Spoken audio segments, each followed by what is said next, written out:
Hey, welcome back to Two Super Guys Trade Stocks. I am Dylan. And I'm Vinny.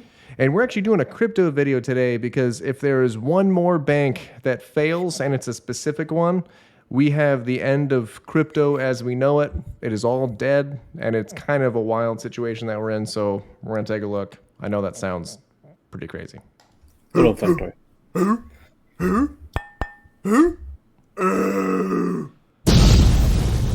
Two Super Guys Trade Stocks.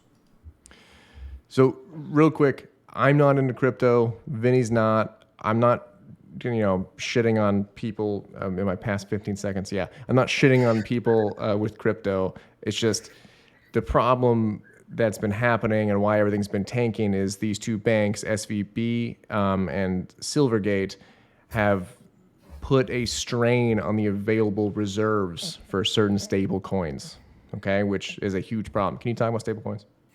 Yeah, so generally a stablecoin is used as like an intermediary. So you exchange your US dollars for stablecoins, and you can use the stablecoins to purchase other crypto assets. Also, if you're like just kind of keeping your cash in like a kind of a online market, basically you can hold stablecoins so that you're able to trade like in and out of crypto assets as you see fit, that sort of thing. So it's kind of like used as like an intermediary. There was a lot of interesting stuff over was it last year about one of the stablecoins, Tether, and how they were backed by commercial paper, but they were, having some little murkiness in terms of exactly how they were backing up their asset valuations. So Yeah, and it it's a was black actually box. because of that USDC became, depending on who you ask, the primary stable coin. All right, because it was backed. It's a company called Circle, and they're backed by certain banks. Those banks are okay. Yeah, we're gonna talk about it. Not good. Here's what happened. So this is the company, the stablecoin. They're basically saying, hey, 3.3 billion of our 40 billion of USDC reserves are stuck. It's at SVB. They tried to withdraw it. They couldn't. Everything went down. Okay. These two other comments are just hilarious. Some things have to get worse before they get even worse. And it's always darkest right before it goes completely black. So it's pretty Those are people funny. that have been around crypto for a while. Yeah. It's not great. So then they put this out the next day. All right. So SVB is one of 6 banking partners that they use, managing the 25% portion of USDC reserves held in cash. So that's the rule. They have to have that much cash. And yada, yada, yada. We're waiting to see what's going to happen. All right. Mhm. So, little bit of a problem here. Circle's exposure to the United States banking system sits at near 9 billion. They're in these other two banks, but primarily they were also in Silvergate and SVB, which are kaput. So, Mhm. who are these other banks? Okay, this is a problem. These are the other banks. Bank of New York Mellon, Citizens Trust Bank, Customers Bank, New York Community Bank, Signature, we're going to talk about, Hmm. and then the two dead ones in red. Perfect. Oh God. Okay. So the problem is a lot of banks don't want exposure to crypto. They did at first. They're like, all right, new business. Let's try to see if we can get in there. A lot of banks are saying, okay, this is not worth it. You have to have a certain amount of money always on file. You have to have a certain amount of reserves. There's, Terra stablecoin, for instance, which was a different type. It was an algorithmic stablecoin. People just lost billions and billions of dollars. Okay. Yeah. It's not good. So a lot of banks aren't willing to take that risk. Signature Bank was. Now here's the problem. Before these two banks went down, all right, they were like, hey, this is getting too risky after this FTX debacle. We need to Mm. reduce our crypto exposure from 23% deposits to 15%, getting rid of 10 billion. So you have two banks go down, and now other banks are decreasing their exposure. Okay. Crap. All right. Here is Signature Bank on a weekly chart. Looks very stable. Yeah, yeah, it's not great. Looks very stable.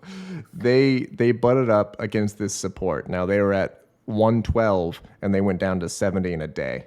That's Hmm. fantastic. Okay. Yeah. all eyes are on this one because if you try to make a run at this bank, after this support, it is kind of a free fall for quite some time. Right. Not good at all. Yeah.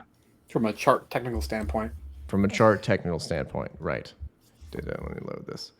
So SVB's institutional challenges reflect a larger, more widespread issue. The banking industry is sitting on a ton of low-yielding assets that, thanks to rate increases, are now underwater. Okay, so essentially, rate increases are wiping out 20% of all capital in the banking industry, meaning less banks want to be involved in this crypto business where they need more cash and reserves. It's a problem. All right. Obviously, as I've said that like 6 times. Here's the flip side. Okay, guy at Wells Fargo. I don't know who this guy is. Whatever, but he's saying Signature, they're the last big player in town, and yes, they just went from 23% to 15% exposure, but they could change their model, go to a fee-for-service model, and capitalize on this whole crypto craze and be the savior. The gods of crypto. Highly disagree. Okay. Seems like a terrible idea if you just lost 35% of your market cap in one day.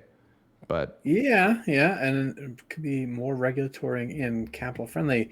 Like that's the kind of stuff that doesn't move very, very quickly. So it'd be hard to imagine they could get something like that in place before, inevitable destruction, I yeah, guess. this is like there's new news day by day. Like that's not something that you just like, oh, like let's just switch our entire infrastructure. That's not kind of possible. Yeah. The amount of banks are shrinking that are willing to take on these risks.